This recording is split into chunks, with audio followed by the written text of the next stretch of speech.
Muito bem, então, para os que chegaram no horário, nós vamos dar início, então, ao módulo 2 da matéria Atos dos Apóstolos, né?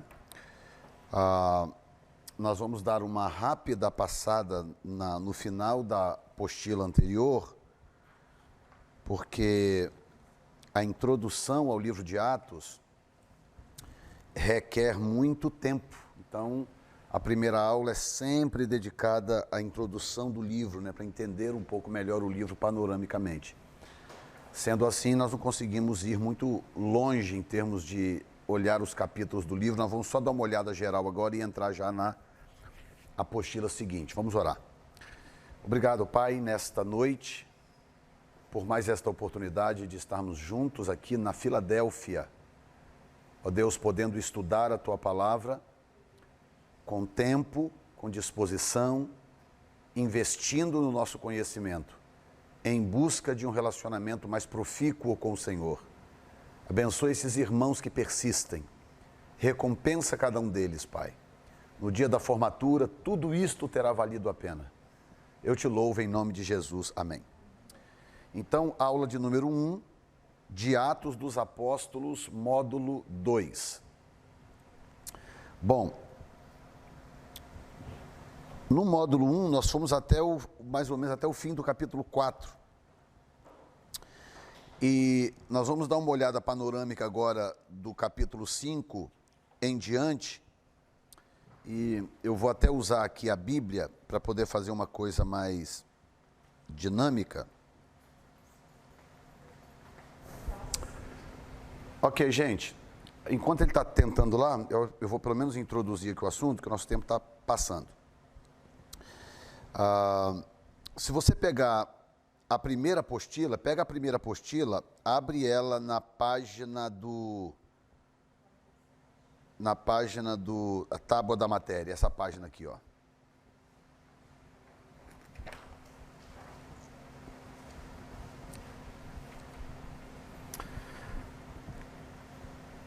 Bom, na introdução da aula do mês passado, nós trabalhamos muito profundamente o capítulo 1, que fala a pergunta sobre o reino e a escolha de Matias.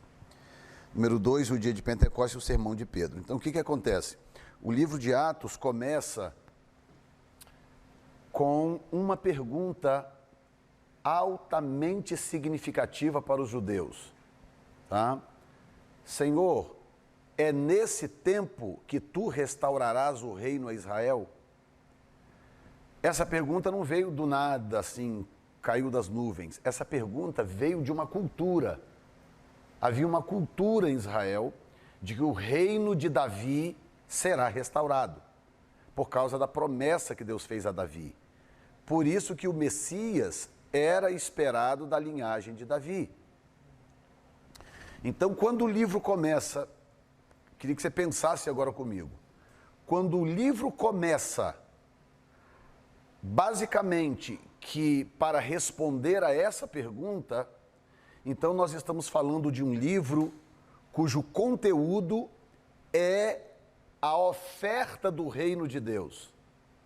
Jesus não podia dizer para eles que o reino iria atrasar aí 2000 e tantos anos, por causa da dureza de coração da nação. Se Jesus dissesse para o povo daquela época, dizendo, olha gente, o negócio é o seguinte, vai demorar aí 2000 e poucos anos. Conseguiu? Obrigado. Aí, vai demorar aí 2000 e poucos anos, tá? Aí. Se Jesus chegasse para aqueles apóstolos daquela época, gente que ia morrer pendurado de cabeça para baixo, gente que ia morrer degolado, como o caso de Paulo, gente que ia morrer apedrejado, como Estevão. Se Jesus chegasse para aquelas pessoas e falasse, gente, é o seguinte, deu ruim, o reino vai atrasar 2000 e poucos anos. Será que eles teriam a mesma garra, a mesma gana, a mesma entrega para pregar o reino que eles tiveram quando eles começaram? Aí Jesus dá uma resposta muito interessante que, de certa forma, era uma saída pela tangente, mas o pai, sabendo que o filho passaria por esse tipo de saia justa, o que o pai fez? O pai reservou certas coisas para si. Então, a data do retorno dele, o pai não disse para ele. Enquanto ele estava aqui andando em corpo físico aqui na terra, Jesus não tinha a menor ideia de quando seria o seu retorno. Claro que quando ele volta para a eternidade, aí não faz sentido ele não saber, porque ele e o pai são um. Mas o pai ocultou dele exatamente para que quando fosse perguntado, ele pudesse responder sem nenhum problema e sem qualquer dificuldade ou saia justa, ele pudesse dizer, não, só o pai sabe isso, eu não sei. Não seria mentira, ele não estaria jogando com as pessoas, ele estaria dizendo a verdade. A outra coisa tem a ver com certas situações que o pai reservou para si. O pai entregou para Jesus uma missão. Dentro dessa missão, ele tinha algumas atividades que ele tinha que fazer, algumas coisas que ele tinha que cumprir, dentro daquela missão prioritária. E foi isso que o pai entregou para ele. Outras coisas o pai reservou para si. Porque talvez seria demais se Jesus viesse para fazer tudo que já fez e ainda carregasse o peso de ter que saber de determinadas coisas enquanto homem encarnado e não poder dizer aquelas coisas para os seus que ele amava tanto, sabendo ele que muitos deles iriam morrer ao fio da espada, morrer apedrejado, morrer de cabeça para baixo. O caso de João, que foi jogado num tacho de óleo fervendo e tal. Então Jesus entendeu que era muito importante que certas coisas só o pai soubesse. Então ele deu uma resposta verdadeira, mas que ao mesmo tempo funcionou como uma espécie de socorro para ele não ter que dizer a verdade dura, nua e crua, que aquelas pessoas ali não estavam prontas para receber. Que é mais ou menos o seguinte, olha, vocês, os discípulos, né, Jesus poderia se referir aos discípulos e dizer, olha, vocês estão prontos, mas a nação não está pronta. Vocês me receberam, mas a nação não me recebeu. Os líderes da nação não me receberam. Então eu não tenho como estabelecer o reino agora. Eu vim para isso, mas eu não tenho como estabelecer o reino agora. Nós vamos adiar isso. Claro que na onisciência de Deus ele já sabia. Mas humanamente falando, Jesus entendeu que aquilo seria adiado. Mas ele não podia dizer isso para eles. Por isso que quando chega no início do livro de Atos, eles vêm e fazem a pergunta óbvia. Eles estão 3 anos ao lado de Jesus. Eles conheciam as profecias. Eles conheciam as profecias sobre o Messias. Eles sabiam que a vinda do Messias tinha a ver com esta maravilha do reino, então eles lançaram a pergunta mágica. Senhor, chegou a hora, é agora que o Senhor vai restaurar o reino? Aí Jesus diz, isso não é problema meu, isso não é problema seu. Tem coisas que o Pai reservou para si. E Jesus não diz nada. Mas aí ele diz uma coisa, mas vocês vão receber poder ao descer sobre vocês o Espírito Santo. Por quê? Por que o livro começa com essa pergunta? Por que Jesus dá essa resposta? E por que ele completa falando sobre a manifestação do Espírito? Bom, em primeiro lugar, nós estudamos semana passada que os evangelhos são a primeira oferta do reino. Os evangelhos. O próprio Jesus veio e ofereceu o reino. Está aqui o reino. A nação disse, não queremos. Solta Barrabás e crucifica-o. Ok.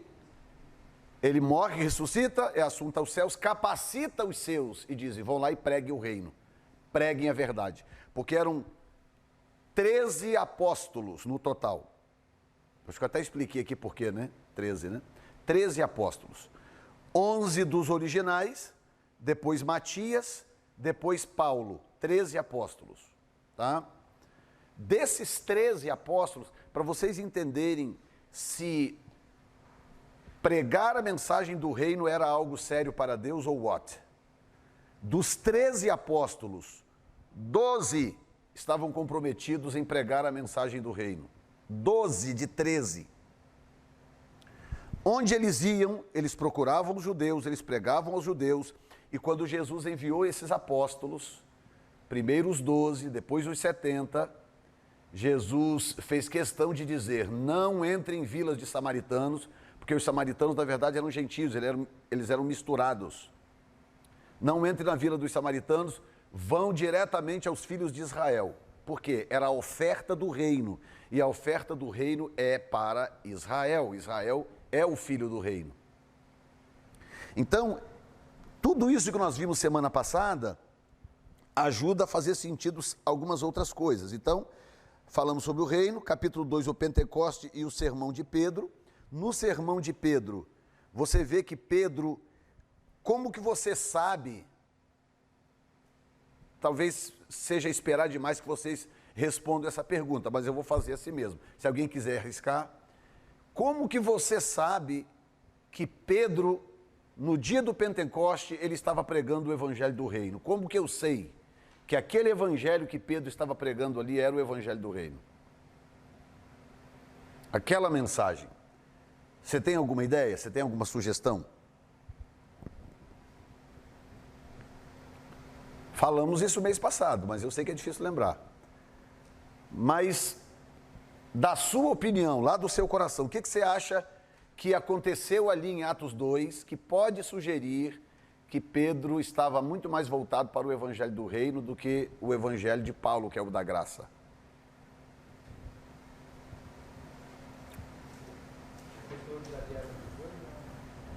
Como? Todos eram judeus, mas eu me refiro à mensagem. Todos eram judeus. Como é que é? Também, mas tem uma outra coisa ainda, que é o que define o evangelho do reino, a diferença entre o evangelho do reino e o evangelho da graça, é o que eu vou revelar para vocês agora, mas eu vou provocar um pouco mais para que vocês memorizem. Então vamos lá, o que mais? Porque todos eram judeus, porque eles estavam falando sobre a trajetória de Jesus, está faltando alguma coisa aí, o que é?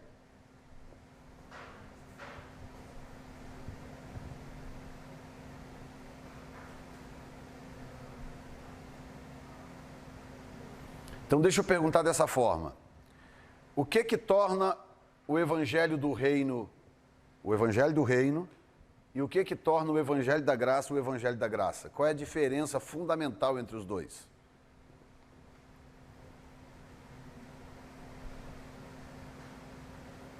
O reino foi para os judeus, foi para os judeus, e da graça para os gentios. Correto. Mas na mensagem, quando a mensagem é pregada, como é que eu diferencio uma coisa da outra? Ele está pregando nesse púlpito aqui, ele está pregando naquele púlpito ali. Um está pregando o evangelho do reino, o outro está pregando o evangelho da graça. Como é que eu sei a diferença? Não.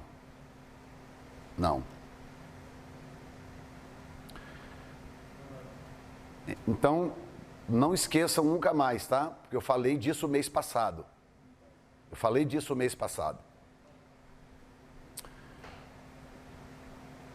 Por exemplo, tem um livro, tem uma carta de Paulo que representa muito bem o evangelho da graça. E tem uma outra carta no Novo Testamento que representa muito bem o evangelho do reino. E tem uma mensagem que Paulo pregou, que está registrada em Atos, que representa muito bem o evangelho da graça. Então a diferença está onde? Qual é o livro, qual é a carta no Novo Testamento que representa o evangelho do reino? Quem lembra que eu falei mês passado? Não. Qual é a epístola? Não, qual a epístola do Novo Testamento que representa o evangelho do reino? Epístola. João é evangelho. Não precisa ser necessariamente Paulo, qualquer epístola. Não. Do reino.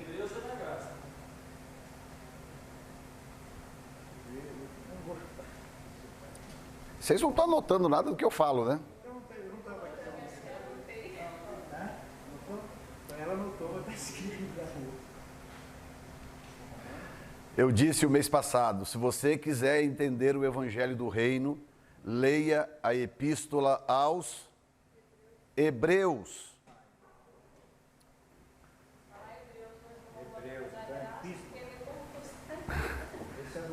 Hebreus, Evangelho do Reino. Quer entender o Evangelho da Graça? Leia a Epístola aos Gálatas. As epístolas de Paulo, na sua maioria, são voltados para a graça. Mas, por exemplo, ele tem epístolas como a de Romanos. A epístola de Romanos, ela é muito judaica. Muito judaica. Ela é aos romanos, só que esses romanos não são os romanos. Esses romanos eram as pessoas que ele estava evangelizando em Roma. Entendeu? Nem todos eram cristãos ainda. Muitos deles judeus, como aparece no final do livro de Atos, que ele debatia com os judeus. O livro de Atos termina assim, dizendo que ele debatia, ficou 2 anos pregando para os judeus. Então ele pregava o Evangelho do Reino para os judeus. Então aqui vai, tá? A Epístola aos Gálatas é o melhor retrato do Evangelho da Graça nas cartas de Paulo. E a Epístola aos Hebreus, que nós não sabemos se é de Paulo, é o melhor retrato do Evangelho do Reino. Ok? E a mensagem que Paulo pregou no Areópago, no livro de Atos, ao Deus desconhecido, é o melhor retrato de Paulo falando do Evangelho da Graça. Ok? Evangelho do Reino, Paulo, Hebreus. Não é Paulo, Hebreus. A gente não sabe se foi Paulo. Ok? Agora olhem para mim aqui. Eu estou provocando o raciocínio de vocês, porque vocês só ficarem sentados aí me ouvindo, no final eu vou embora, vocês não guardaram nada. Então eu tenho que provocar o raciocínio de vocês. Ok? Abra aí a Hebreus 1, 1 e 2, para nós entendermos qual é a marca da Epístola aos Hebreus. Qual é a marca dessa epístola? Hebreus 1, 1 e 2.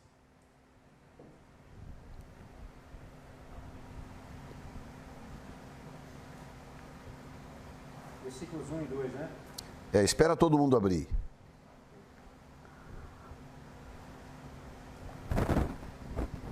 Pronto? Pode ir. Alguém leia aí bem alto. Há muito tempo, Deus falou muitas vezes, de várias maneiras, aos nossos antepassados por meio dos profetas. Mas nesses últimos dias, falou-nos por meio do Filho, a quem constituiu herdeiro de todas as coisas, por meio de quem fez o universo. Pronto, até aí. Então, já de cara ele abre a carta falando sobre os profetas e sobre os antepassados. O que ele está fazendo? Olhem para mim aqui. O que o escritor aos Hebreus está fazendo? Ele está preparando para lançar o fundamento veterotestamentário da mensagem que ele vai pregar. Veterotestamentário significa Velho Testamento. Então ele abre a carta já falando dos antepassados e já falando dos profetas. Aí durante o livro inteiro ele vai falar de tabernáculo, vai falar de sacrifício de sangue, vai falar de sacerdócio, vai falar de Melquisedeque. Ele passa o livro inteiro falando de tudo que está no passado. Por quê? Porque ele está resgatando uma história para uma audiência que está conectada àquela história. O que acontece quando você vai jurar bandeira aqui nos Estados Unidos para poder fazer cidadania? Não sei se alguém aqui já fez isso. Jurar bandeira. Tá? Meu filho vai fazer agora, daqui a 2 meses. Pastor Diego. O que acontece? O que você tem que fazer para jurar a bandeira e se tornar parte desse reino dos Estados Unidos da América? Você tem que estudar a história da nação. Você tem que saber como é que o país nasceu, você tem que saber sobre as 13 colônias, você tem que saber sobre a Guerra Civil, os primeiros presidentes, você tem que estudar um catatal mais grosso do que esse aqui, ó. Tá? Você tem que saber a história do país. Por que para ter o Green Card você não precisa? Porque o Green Card não te faz parte do reino. Ele só dá a você direito de morar aqui, mas você não é ainda parte do reino. Quando você vai se tornar cidadão, parte do reino, aí, então você precisa saber da história da nação.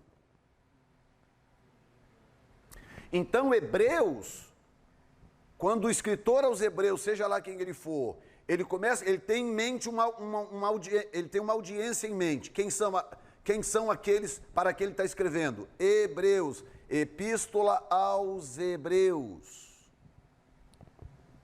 Então ele começa pelo Velho Testamento, e ele fala do Velho Testamento do começo ao final, com explicações profundas, fala sobre Agar, fala sobre os heróis da fé, cita o nome de todo mundo, Jefté, cita um, cita outro, ele vai citando nomes. O que ele está fazendo? Ele está pregando o Evangelho do Reino, porque o que caracteriza o Evangelho do Reino,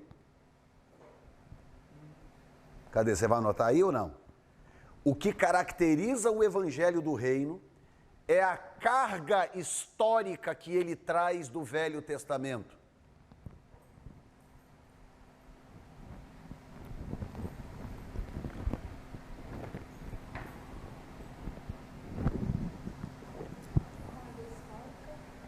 Que ele traz do Velho Testamento. O Evangelho do Reino tem uma carga histórica. Por quê? Porque é o reino daquele povo. O povo conhece a sua própria história. Quantos aqui sabem que Pedro Álvares Cabral descobriu o Brasil? Todo mundo. Por que você sabe disso? Como é que você sabe disso? Pergunta para um americano se Pedro Álvares Cabral descobriu o Brasil. Ele fala, I don't know, I have no idea. Por que você sabe disso? Porque é o seu reino. É o seu reino. Tem uma carga histórica no reino que você tem que saber, se você for filho do reino. Do Velho Testamento. Por isso que Hebreus começa já falando sobre profetas, antepassados, ele já entra jogando pesado. Tá? Agora abra Gálatas para mim, por favor. Capítulo 1, versículo 6.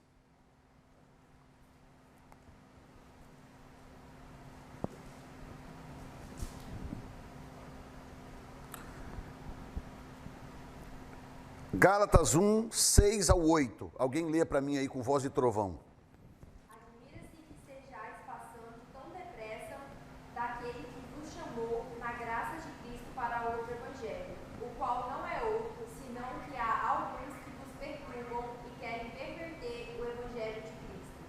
Mas, ainda que nós, ou mesmo um anjo vindo do céu, vos pregue evangelho que vá além do que vos temos pregado, seja anátema. Muito bem. Você percebe a diferença brutal nas duas mensagens? Percebe a diferença brutal nas duas mensagens? A mensagem de Hebreus começa a cavar lá atrás no Velho Testamento. Ele cita Adão, ele cita Abraão, ele cita Moisés, ele cita fulano, ciclano, Melquisedeque, ele começa lá longe. Em Gálatas, Paulo não está nem aí. Quem era fulano na fila do pão, né? Tem essa expressão agora na rede social, né? Não é que ele não cita alguns nomes, porque ele tem que citar, logicamente, faz parte da cultura dele, mas não com aquele peso fundamentando uma história. Não, o livro de Gálatas é muito simples. Pela graça sois salvos. E isso não vem de vós, é dom de Deus, não vem das obras, para que ninguém se glorie. Entendeu? Então, o evangelho do reino é pregado para os filhos do reino, que conhecem toda aquela história, que são parte daquela história, que viveram aquela história. O evangelho da graça não tem carga nenhuma. Ela não tem carga histórica, essa mensagem não tem carga histórica. Você vai estudar o Velho Testamento depois que você se converte. Já se converteu, já está salvo, o nome já está escrito no livro da vida, você já está na igreja falando em línguas, batizado com o Espírito Santo, aí que você vai estudar o Velho Testamento. Que você vai descobrir que tem um cara chamado Abraão, tinha um cara chamado Moisés, tirou o povo do Egito. Mas você já está salvo há muito tempo. Você não precisou saber disso para ser salvo. Estão entendendo? Quem está entendendo? Essa é a diferença entre o evangelho da graça e o evangelho da lei. O evangelho do reino. O evangelho do reino. Por que eu estou insistindo? Porque poucos sabem essa diferença. Pouquíssimos. Você pode chegar para pessoas que pregam, porque a expressão, a mensagem do reino, o evangelho do reino, muita gente usa esse termo, mas se você chegar para 10 pessoas que usam esse termo e falar assim, qual é a diferença entre o evangelho da graça e o evangelho do reino? A pessoa vai gaguejar, ela não vai saber te responder. Entendeu? Porque, primeiro que alguns nem sabem que tem uma diferença. Olha, se não tivesse diferença, por que Paulo estaria dizendo isso aqui? Ei, vocês já estão trocando de evangelho? Vocês já estão deixando o evangelho da graça de Cristo para pegar outro? Que outro é esse que ele está falando? O evangelho do reino. Por isso que Paulo combatia constantemente. Olha, gente, se vocês se deixarem circuncidar, vocês vão ter que guardar toda a lei, hein? Por que Paulo batia nisso? Sobre sábado, ele fala no livro de Colossenses sobre o sábado. Gente, que lua nova, que sábado, que coisa nenhuma. O evangelho que eu preguei para vocês é o da graça, vocês já estão trocando de evangelho. Entendeu? Não é que ele é antigo, ele é verdadeiro, ele é original, mas ele não é para gentios. É o evangelho da nação de Israel. O evangelho da nação de Israel tem circuncisão, tem sábado, tem uma série de cerimônias, tem um monte de coisa para cumprir e fazer. O evangelho dos gentios não tem nada. Olha o capítulo 15, abre aí comigo Atos 15. Eu vou antecipar aqui um pouco a situação. Porque com isso eu já encerro a apostila anterior e a gente já começa a entrar no raciocínio da outra. Tá? Atos 15, olha bem.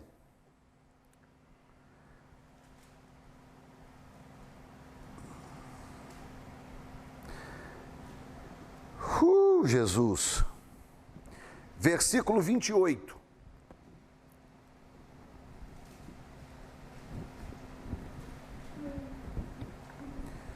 Atos 15, 28. Olhem para mim aqui antes da gente ler. Olhem aqui para mim. Para vocês entenderem o contexto do texto. Paulo saiu com Barnabé pregando. Tá? Pedro, Tiago, João, fulano, ciclano, Bartolomeu, estava todo mundo pregando para judeu. Todo mundo. No dia que Pedro, no capítulo 10, pregou para Cornélio, deu zebra. Deu problema. Eles queriam bater em Pedro, matar Pedro, só porque Pedro foi lá pregar para os gentios. Porque não era essa a missão de Pedro. Pedro foi usado como um escape. Deus não tinha outra pessoa around, então ele usou Pedro para ir lá e pregar para Cornélio. Mas não era para virar um hábito. Pedro já entendeu logo de cara que não era a missão dele. A missão dele era pregar para os judeus. Tá? Então o que acontece? Quando Paulo veio, se converteu, Paulo, começou com os judeus, ele percebeu que os judeus estavam com manha, não queria, falou, quer saber de uma coisa? Capítulo 18 de Atos, estou lavando as minhas mãos, estou indo agora para os gentios. E ele parte para os gentios, de vez. Nesse período aqui que ele já estava pregando para gentios, gentios se convertendo, gentios sendo batizados com o Espírito Santo. Paulo não era um dos primeiros, ele sabia que antes dele tinha Pedro, Tiago, João e outros, ele falou, espera um pouquinho, eu preciso saber exatamente o que fazer com os gentios, que estão se convertendo aí às pencas. Surgiram dúvidas óbvias. Manda eles guardar o sábado, manda eles circuncidar, e começou a surgir dúvidas. Aí Paulo e Barnabé foram a Jerusalém e pediram uma reunião com os apóstolos. Capítulo 15, é essa reunião aqui. Pedro e Tiago convocam a reunião e reúnem os oficiais, chamam Barnabé e Paulo para poder discutir a situação. Olha aqui, vou voltar um pouquinho, tá? No versículo 1. Porque, gente, olhem para mim, se vocês não entenderem isso que eu estou explicando aqui, vocês não entenderam o livro de Atos, entendeu? Por isso que eu tenho que insistir aqui, porque se vocês não entendem isso aqui que eu estou falando, vocês não entenderam o livro. Aqui está o segredo do livro. Então, alguns que tinham descido da Judéia, olha bem, ensinavam assim os irmãos: se vos não circuncidardes conforme o uso de Moisés, não podeis salvar-vos. Que evangelho é esse? Do reino. O que eles queriam? Eles queriam agora pegar o evangelho do reino e levar para os gentios. Tendo tido Paulo e Barnabé não pequena discussão e contenda contra eles, resolveu-se que Paulo e Barnabé e alguns dentre eles subissem a Jerusalém aos apóstolos e aos anciãos sobre aquela questão. E eles, sendo acompanhados pela igreja, passaram pela Fenícia e por Samaria, contando a conversão dos gentios, olha bem, e davam grande alegria aos irmãos, a todos os irmãos. Quando chegaram a Jerusalém, foram recebidos pela igreja e pelos apóstolos e anciãos, lhes anunciaram quão grandes coisas Deus tinha feito com eles. Alguns, porém, da seita dos fariseus, que tinham crido, se levantaram dizendo que era mister circuncidá-los e mandar-lhes que guardassem a lei de Moisés. Evangelho do reino. Congregaram-se, pois, os apóstolos e os anciãos para considerar este assunto. E havendo grande contenda, levantou-se Pedro e disse-lhes: você pensa que contenda é só na igreja de hoje? Levantou Pedro e disse: varões e irmãos, bem sabeis que já há muito tempo Deus me elegeu dentre vós, para que os gentios ouvissem da minha boca a palavra do evangelho e crescem. E Deus, que conhece os corações, lhes deu testemunho, dando-lhes o Espírito Santo, assim como também a nós. E não fez diferença alguma entre nós e entre eles e nós, purificando o seu coração pela fé. Purificando o seu coração pela fé. Agora, pois, por que tentais a Deus, pondo sobre a cerviz dos discípulos um jugo que nem nossos pais, nem nós podemos suportar? Mas cremos que seremos salvos pela graça do Senhor Jesus Cristo, como eles também. Então toda a multidão se calou e escutava Barnabé e a Paulo, que contavam quão grandes sinais e prodígios Deus havia feito por meio deles entre os gentios. E havendo-se eles calado, tomou Tiago a palavra, dizendo: varões e irmãos, ouvi-me. Simão relatou como primeiramente Deus visitou os gentios para tomar deles um povo para o seu nome, e com isso concordam as palavras dos profetas que está escrito: depois disto voltarei e reedificarei o tabernáculo de Davi que está caído, levantá-lo-ei das suas ruínas e tornarei a edificá-lo, para que o resto dos homens busque ao Senhor, e também todos os gentios sobre os quais o meu nome é invocado, diz o Senhor, que faz todas essas coisas, que são conhecidas desde toda a eternidade, pelo que julgo que não se deve perturbar aqueles dentre os gentios que se converteram a Deus. Então agora presta atenção daqui para frente, tá? Pelo que julgo que não se deve perturbar aqueles dentre os gentios que se convertem a Deus, mas escrever-lhes que se abstenham das, aí agora vem, as únicas exigências que eles fizeram para os gentios, as únicas, que se abstenham da contaminação dos ídolos, da prostituição, do que é sufocado e do sangue. Porque Moisés, desde os tempos antigos, tem em cada cidade quem o pregue, e cada sábado é lido nas sinagogas. Esse é o evangelho do reino. Então pareceu bem aos apóstolos e aos anciãos, com toda a igreja, eleger varões dentre eles e enviá-los com Paulo e Barnabé a Antioquia, a saber Judas, chamado Barsabás, e Silas, varões distintos entre os irmãos.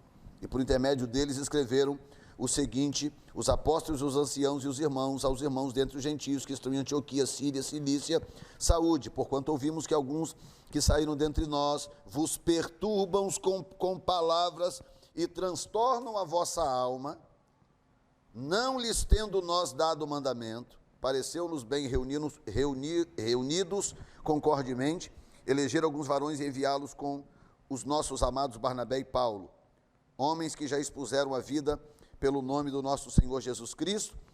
Enviamos, portanto, Judas e Silas, os quais de boca vos anunciarão também o mesmo. Verso 28, tinha que estar grifado na sua Bíblia isso aí. Na verdade, pareceu bem ao Espírito Santo e a nós não vos impor mais encargo algum, senão estas coisas necessárias. Quais são? Que vos abstenhais das coisas sacrificadas aos ídolos, e do sangue, e da carne sufocada, e da fornicação. Destas coisas fareis bem, se vos guardardes, bem vos vá. Resumindo esse versículo, basicamente a exigência era o seguinte: não se envolvam com idolatria, não se envolvam com feitiçaria e não se envolvam com impureza sexual. Essas foram as 3 exigências que os apóstolos, o Espírito Santo, pareceu bem ao Espírito Santo e a nós, não exigir de vocês nada que não fosse. Aí ele cita 3 coisas basicamente: não se envolva com idolatria, não se envolva com feitiçaria, não se envolva com sexo ilícito, sexo impuro. Então, qualquer outra ordenança ou cobrança que tentarem colocar sobre a igreja é responsabilidade de quem fizer, porque a Bíblia só exige essas 3 coisas. Não se envolva com idolatria, não se envolva com feitiçaria, não se envolva com sexo impuro. Sexo só no casamento, não a feitiçaria, não a idolatria. É porque esse aqui está dentro do contexto da feitiçaria, né? Eram animais sacrificados a ídolos. Estão entendendo, gente? O que acontece quando eu entendo isso aqui? Primeiro, eu fico mais livre. Eu entendo que a igreja é livre, a igreja é mais livre do que às vezes muitos querem impor sobre nós. A igreja é livre. Agora, Deus sabe a diferença entre liberdade e libertinagem. Deus sabe. Tá? Eu não tenho que estar preocupado com ele. Eu não tenho que estar vigiando a vida dele. Deus sabe. Se ele confundir liberdade com libertinagem, ele vai prestar conta ao Senhor. Tá? Mas a igreja é livre. Toda vez que vem alguém e começa a impor sobre a igreja julgo, isso é coisa humana, não é coisa divina, não é coisa do Espírito. Isso é julgo humano. Diga. Pastor, nesse caso de imposição, por exemplo, entraria no caso, não seria normas uma palavra... Usos e costumes. Isso, da igreja? Entra qualquer coisa que não sejam essas 3 aqui. Aí no caso, a partir do momento que você faz parte do corpo de uma igreja, então é como se você tem que dar os usos e costumes, no caso, tipo, você tem que fazer? Não, você tem que fazer. Se você faz parte de uma igreja, a igreja tem normas, porque existem normas que são como normas sociais. Por que eu paro no sinal vermelho? Porque a sociedade concordou que sinal vermelho é para parar.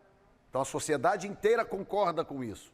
Se eu discordar e passar, eu vou bater no outro que está vindo no verde. Então são normas de boa convivência. Então a igreja não está impedida de ter normas de boa convivência. Tá? O perigo é quando essas normas, elas se tornam tão leis quanto a própria Bíblia. Entendeu? E aí começa a pesar na salvação do outro. Ó, se você cortar o cabelo, você vai para o inferno, hein? Você vai para o inferno, hein? Cuidado. Ó, você está usando maquiagem, você vai para o inferno. Aí aquilo começa a virar aquilo ganha peso de Bíblia. Está entendendo? Deixa de ser norma, porque nós podemos ter normas. Então, por exemplo, normas, irmãos, é o seguinte, a partir de hoje, o que vocês acham? Vamos usar só toalha laranja na igreja? Bonito toalha laranja. Vamos usar só toalha laranja na igreja, irmãos? Vamos? Vocês concordam, irmãos? Concordamos. Também gosto. Pronto, concordou. Aí vai.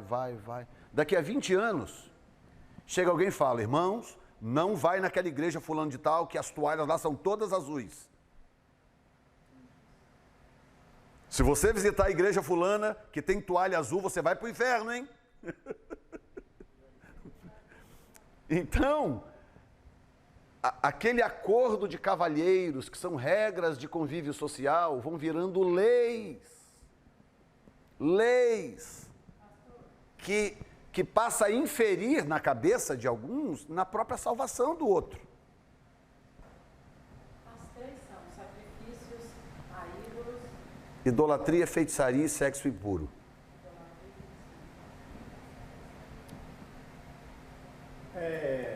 Então, basicamente a igreja tem que pregar o Evangelho da Graça. Exato. Porque não mistura, a gente às vezes vamos substituir. Se perguntar a algumas pessoas, elas não sabem diferenciar o que é reino, né? Não sabe explicar o que é reino. Não sabe. Porque eu escutei muitas mensagens sobre o reino de Deus, tá, ele prega sobre o reino e tal, mas você não consegue diferenciar o reino ali. Porque ele mistura a graça junto com aquilo ali. Então, porque o reino, pregar o reino não é errado. Então, agora, deixa eu aproveitar essa pergunta aqui agora e fechar o assunto para você entender. Quando Deus chamou Abraão, capítulo 15 de Gênesis, Deus fez a promessa no 12, no capítulo 15 ele confirma a promessa, no 17 ele sela a promessa, né? No 15, quando Deus chama Abraão para fora da tenda, ele falou assim, Abraão, sai, conta as estrelas, se tu podes. Abraão deve ter tentado e tal, tipo, Senhor, eu não dou conta. Falei, Abraão, veja bem, a tua descendência será como a areia no mar e como as estrelas no céu. Então a descendência de Abraão, que é o povo de Deus, tem duas características, terrena e espiritual. São duas naturezas. Um povo terreno e um povo espiritual. As estrelas representam o mundo espiritual, porque 1 Coríntios capítulo 15 fala sobre isso, fala que nós, depois de ressuscitados, refulgiremos como as estrelas. Portanto, as estrelas são um símbolo das coisas espirituais. Em Jó, os anjos são chamados de estrelas. Diz que houve uma época que todas as estrelas de Deus cantavam juntas, certamente antes da queda de Lúcifer. Então, estrelas é símbolo do mundo espiritual. Então, Deus falou, conta as estrelas. Não dá para contar, Senhor. Assim será a tua descendência. Tem como contar a areia do mar, Abraão? Também não. Assim será a tua descendência. Então, tem a natureza humana, que é Israel. Tá? Não adianta você pedir a Israel para expulsar demônio, reunião de oração, clamor de guerra, nada disso. Israel é míssel, bateria antiaérea, é matar o povo do Hezbollah, é guerrear contra o Hamas, é fechar a borda da Síria, é vigiar o Líbano. Israel é isso. Israel é terra. Por quê? Porque eles têm que manter posse daquela terra. Ali será o reino. Eles têm que manter posse daquela terra. Tá? Então, esse reino visível, físico, que um dia se estabelecerá em Jerusalém, com o trono lá e tudo, com Jesus assentado sobre o trono em Jerusalém, onde as nações todas irão lá para cultuá-lo 3 vezes no ano. Esse reino é judaico. Quem estabelece esse reino é Israel. Não existe um só texto na Bíblia, vou repetir, está gravando? Tá. Não existe nenhum só texto na Bíblia que diga que a igreja vai estabelecer esse reino. Não existe. Quem prega isto, prega ou por desinformação ou por má fé, acho muito difícil que seja por má fé, por desinformação, por não conseguirem separar as duas naturezas. Israel guerreia fisicamente, a igreja guerreia espiritualmente. Deus vira para Israel e fala assim, olha, entra aí e mata todo mundo, todo, homem, mulher, criança de peito, mata todo mundo. Não era assim que Deus falava com Israel quando ele invadiu uma terra? Porque o povo era muito maligno, aquele povo era muito maligno, você não tem ideia. Se Deus mandava, porque precisava. Tá? Para a igreja, o que Paulo diz? Ei, a nossa luta não é contra a carne nem o sangue, mas sim contra os principados, contra as potestades, contra os príncipes, contra os dominadores deste século, contra as hostes espirituais da maldade dos lugares celestiais. Então Deus vira para Israel e fala assim, ó, ei, mate todos os inimigos que você puder, hein? Aí vira para a igreja e fala assim, vocês não, a luta de vocês não é contra a carne nem contra o sangue, vocês são estrelas, vocês são areia do mar, vocês são estrelas. A igreja não tem que proteger território. A igreja não tem território para proteger. A igreja são as estrelas, Israel é a areia do mar.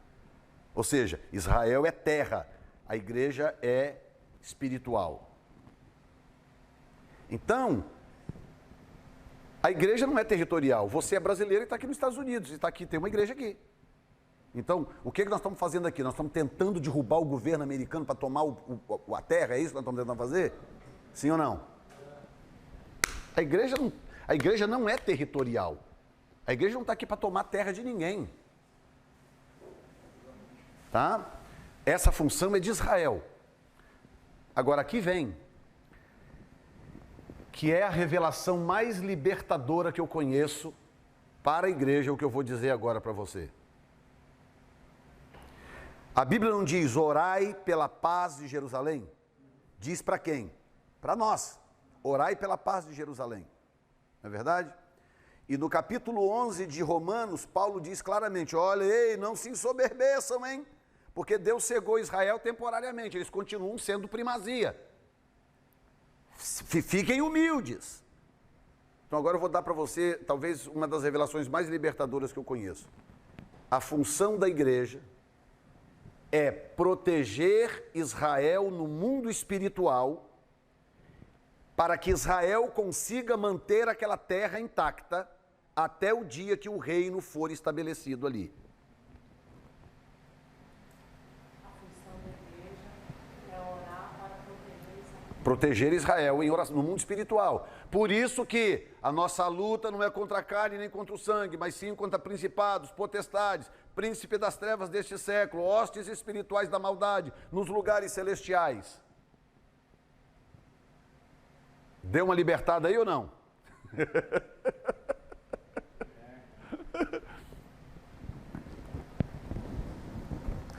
Aí toda vez que você ouvir falar, alguém pregando, não, a igreja está estabelecendo o reino. Agora, a conclusão é esta. Israel estabelece o reino físico. A igreja estabelece o reino espiritual. O reino físico é estabelecido à medida em que Israel derrotar Síria, Egito, Iraque, Irã, Líbano, à medida que Israel vai derrotando esses inimigos, o reino é instalado.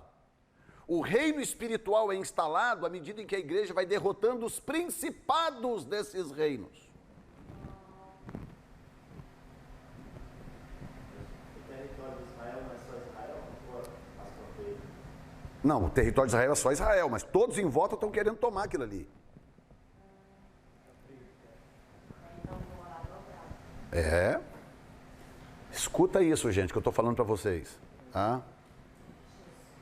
Talvez vocês só vão ouvir isso do CETEG. Escute o que eu estou dizendo para vocês. Deus deu para Israel sua missão, Israel, manter esse povo fora da terra até o reino chegar.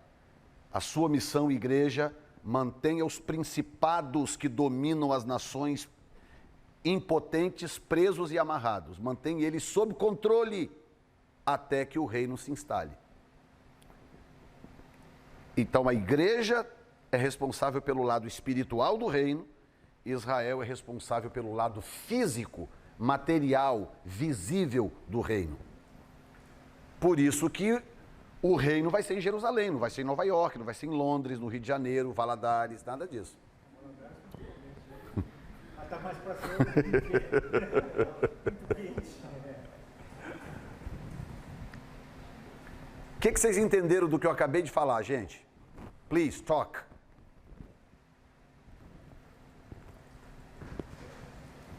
Eu entendi sobre a função da... Pode falar sem medo de errar, tá, gente? Isso aqui é classe de aula. Mas eu preciso que vocês falem para eu ter certeza de que vocês entenderam o livro de Atos dos Apóstolos. Pode falar. Sem medo. Hã?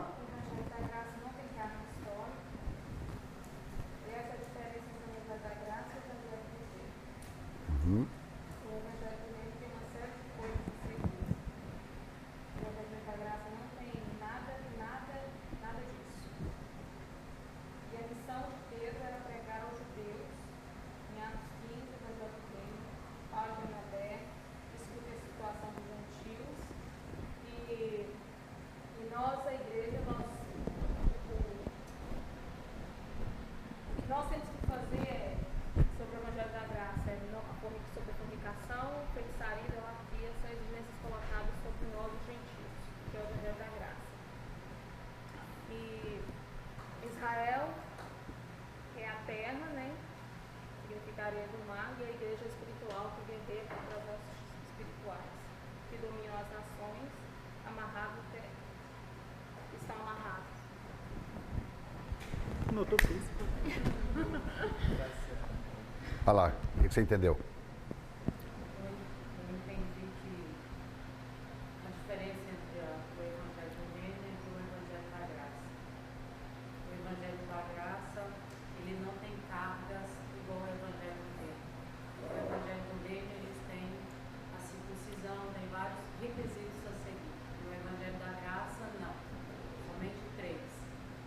E entendi também que a promessa de Abraão está se realizando até hoje, porque o Evangelho, as estrelas do céu simbolizam a igreja, a areia simboliza Israel, para guardar e proteger, e nós somos a igreja a proteger o reino espiritual, em oração. Gente, vocês estão fera demais, gente.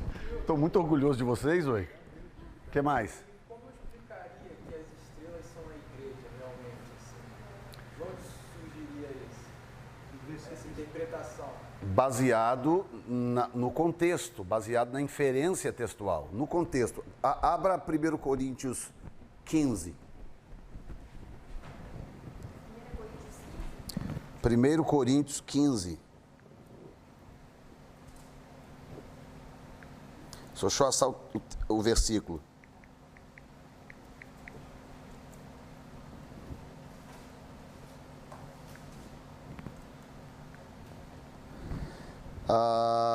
Lá para o final, 15,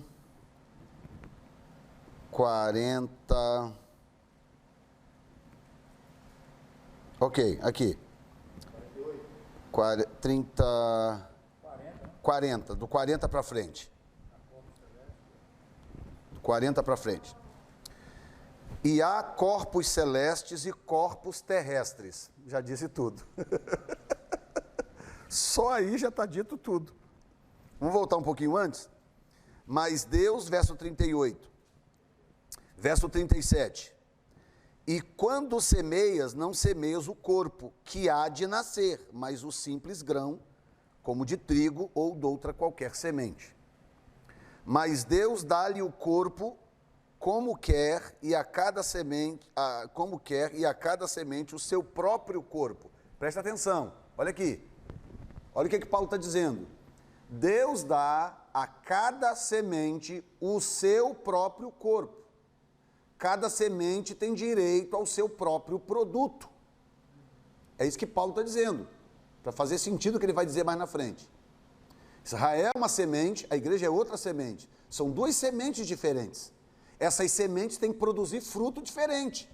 Elas são diferentes. Tá? Mas verso 35, qual que eu li agora? 39. Nem toda carne é uma mesma carne, mas uma é a carne dos homens, e outra a carne dos animais, e outra a carne dos peixes, e outra das aves. Verso 40. E há corpos celestes e corpos terrestres, mas uma é a glória dos celestes e outra dos terrestres. Ou seja, não tente misturar as glórias. São missões diferentes, portanto, fruto diferente, portanto, glória diferente. Tá?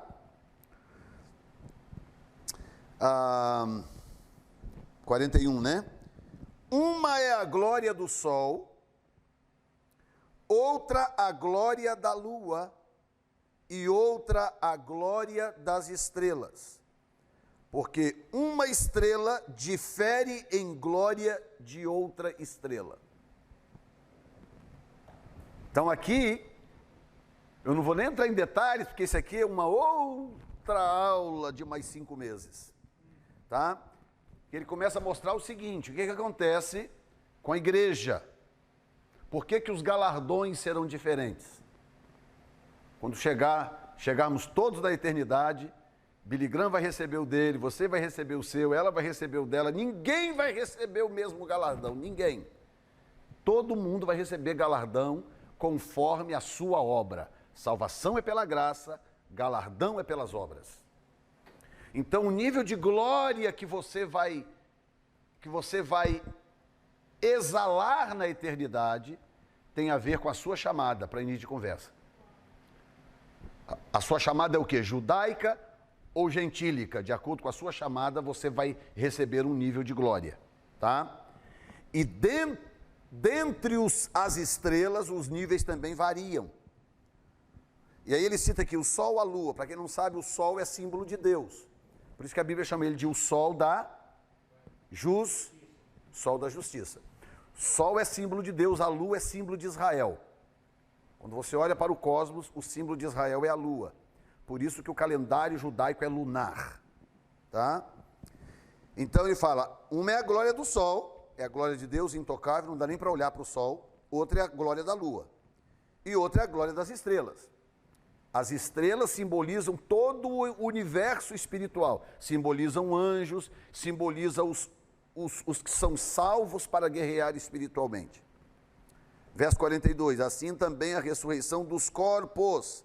Semeia-se o corpo em corrupção, ressuscitará em incorrupção. Semeia-se em ignomínia, ressuscitará em glória. Semeia-se em fraqueza, ressuscitará em vigor. O que corrupção, ignomínia e fraqueza representam? Representa a natureza gentílica. Que aí você teria que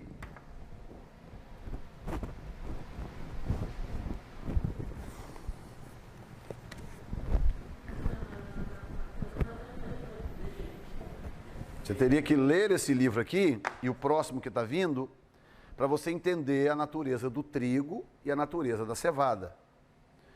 Por que o trigo representa a igreja? Por que a cevada representa Israel? Então, a Bíblia, gente, a Bíblia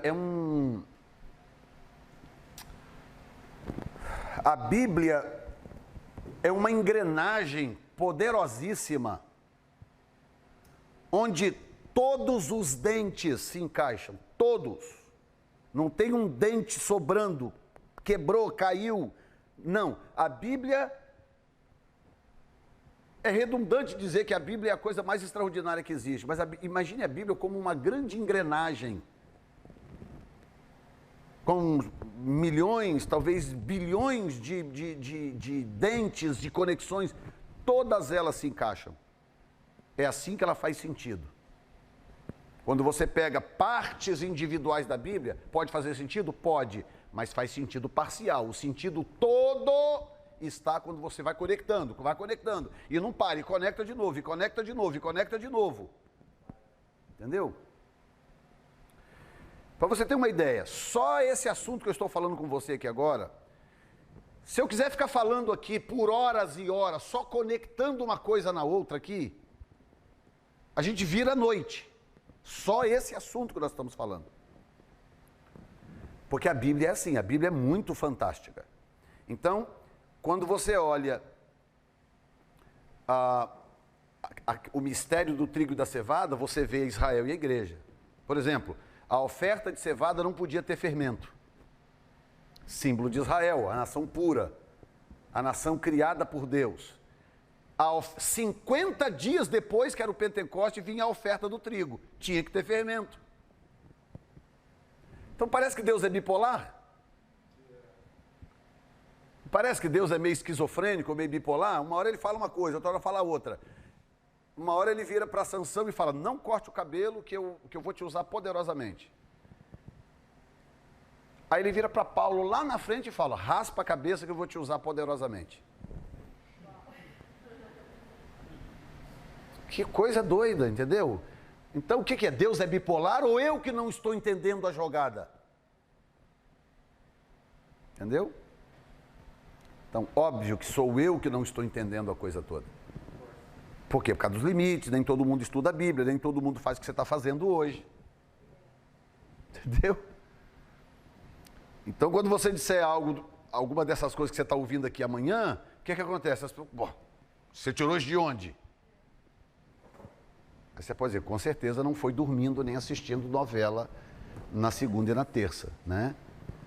Eu estava fazendo o que você não faz, eu estava sentado estudando. Então, se você não estudar, você não saberá, tá? Então, na Páscoa tinha oferta da cevada, não podia ter fermento. 50 dias depois, oferta do trigo, tinha que ter fermento. Por quê? Uma representa Israel, que é a nação pura, a nação marcada por Deus, sem fermento, representa o corpo de Cristo, que ia ficar no túmulo sem fermento. A outra tem que ter fermento porque representa os gentios. Os gentios são representados por tudo isso aqui. Aí vem ignomínia, corrupção, o que é isso aqui? É gentios, são gentios. Então os gentios é um mistério, porque eles não fizeram 1/1000 do esforço de Israel. Eles são salvos só por ouvir uma mensagem e crer nessa mensagem, eles são salvos. E eles continuam sendo fermento, continuam representativamente fermento, vocês estão entendendo? O fermento enquanto pecado, na Bíblia, a palavra nos orienta a não deixar o fermento contaminar a nossa nova natureza. São duas coisas diferentes, não confunda bife de caçarolinha com rifle de caçarolinha. Hein?